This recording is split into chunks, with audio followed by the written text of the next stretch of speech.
In today's lesson, we will cover a truly thrilling event. The Goblin Rebellion of 1752 and all its triumphant tragedy. But more specifically, we will address the devastating effect it had on the wizard milling industry. Throughout the many goblin battles, countless wizard cloaks were lost. Actually, we do know the number. 632. But history occurs outside the classroom. And look, it's time for my constitutional. One can practically osmose the history flowing through Hogwarts. I think the professor wants us to follow him. And now for a stroll to the bell tower entrance hall. Along with the rest of the castle, it was completed in the late early Middle Ages. The hall and the bell towers that loom above it contain myriad interesting artifacts.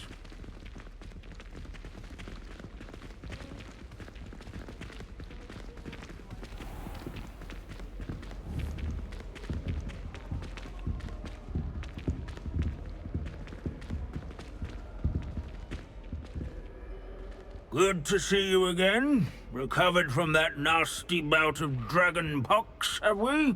That wasn't me, Professor. I'm new here. Are you? Well then, welcome. No doubt you're eagerly anticipating my analysis of various wizarding councils, codes, statutes, and of course, goblin rebellions. Not all goblins are rebellious. Some venture into wizarding politics, such as Eargit the Ugly. Some are talented artisans, such as Bragbor the Boastful.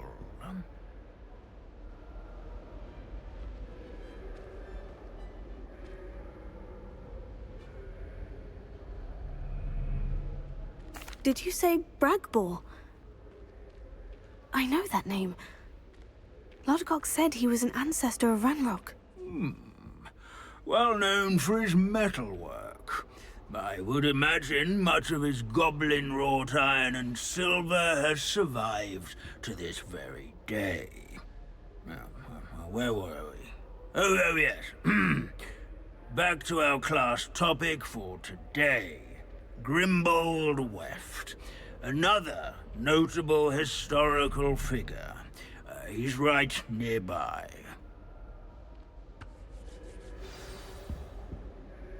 Can you tell me where I might find Grimbold Weft? Oh yes, Grimbold Weft. Quick with a needle and thread, that one. He's a fascinating artifact of the Goblin Rebellion of 1752. At any rate, he can be found nearby, perched in his case. Sewing buttons on witches and wizards' coats. What I wouldn't give to be back on a broom right now. Hand and deft needlework. Abandoning class to wander the halls is in keeping with Professor Binns's manner of teaching. Never strays from the bell tower entrance hall. Students with a thirst for knowledge do well. Sir Skagglethorpe the Heedless once challenged a mountain troll to a game of musical chairs.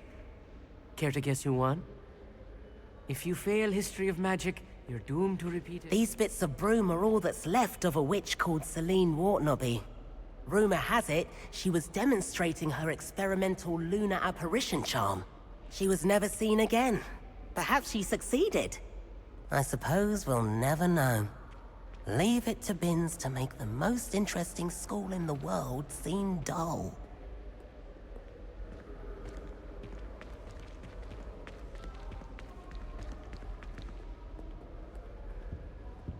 This is a centuries-old likeness of Pangadon. Fearless mouse hunter and devoted study companion. People have always loved their pets. I find that comforting. At least we're out of the classroom.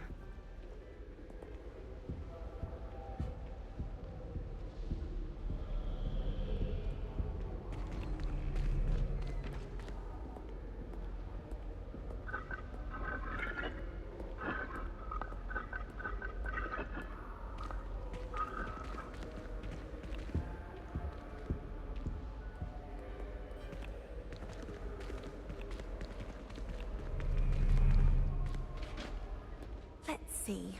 Grimbled West. Wagadu's history is, well, a bit different than that of Hogwarts, to say the least.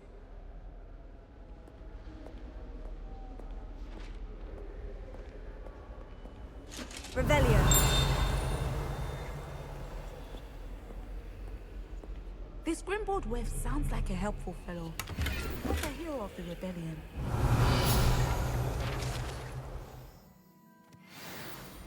Oh yes, I see you found Grimbold Weft. Why didn't you tell us it was just his skull? Well, of course he's just a skull. Everyone knows Grimbold Weft died of dragonpox in 1753. Now, let's turn our attention to the agreeability and general good nature of Sir Aphbuttle. He's also nearby. See what you can learn from him for your next assignment. Standing in it.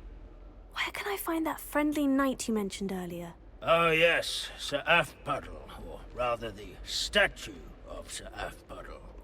It can be found amongst the other statues of knights. It's easy to identify, as it's been enchanted to wave at those who take the time to seek it out.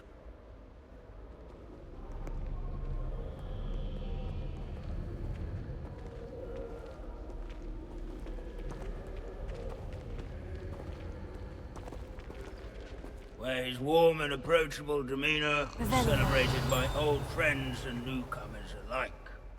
Fun to make the waving statue's acquaintance.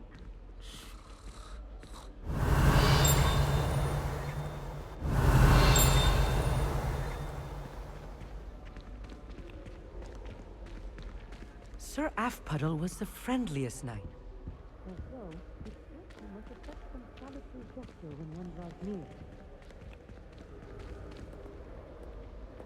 Revelio.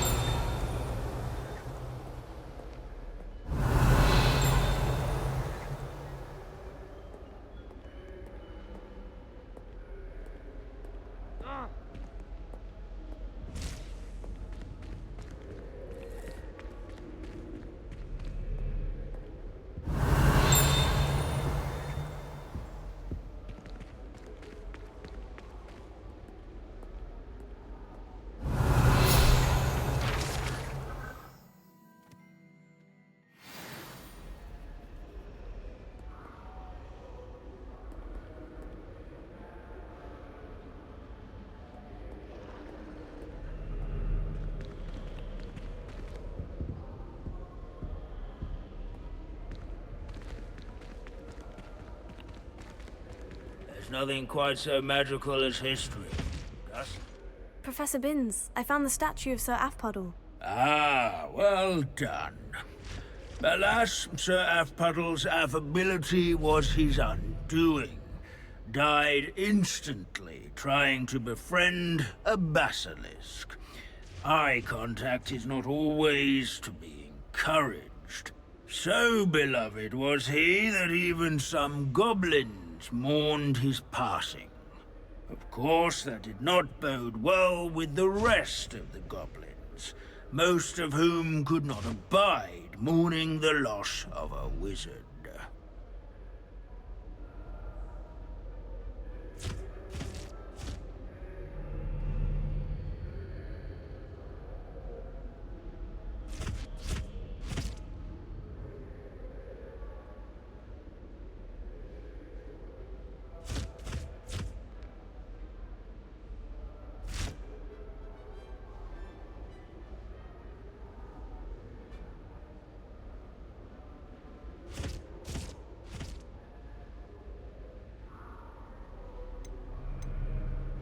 Pity goblins and wizards can't get along. True. But imagine how dull my lectures would be without goblin rebellions to discuss. History does tend to repeat. It is a series of patterns, a thought both comforting and disconcerting. The wise student, such as yourself, will learn from it.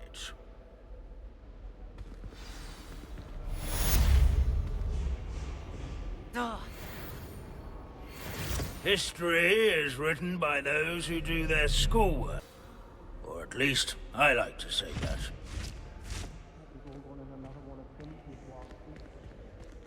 How can we do so much and accomplish so little?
I almost had a treasure once, from my grandmother.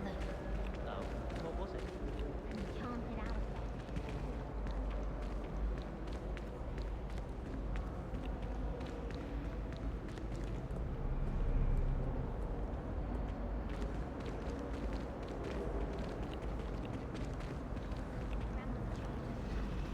I probably shouldn't have mentioned about using it for potions. Well, even if you're right.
Glacier.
some exciting news to share.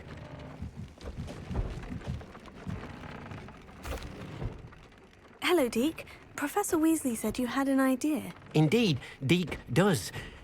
Deke knows that you want to learn about all sorts of beasts, and Deke recently heard rumors of a phoenix nest in a nearby mountain. A phoenix nest?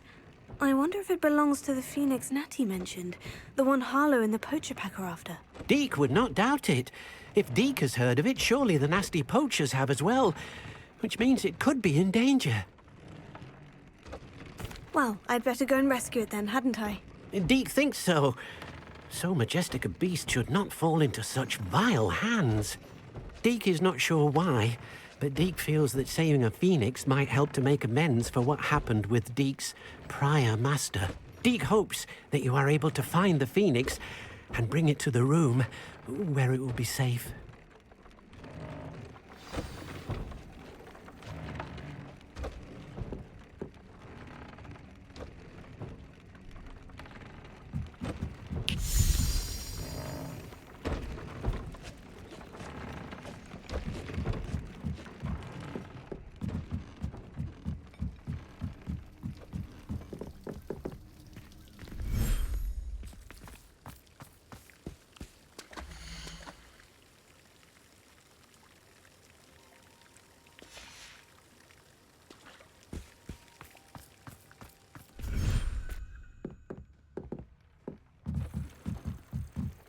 Deke thinks you should be proud of all the potions you've brewed.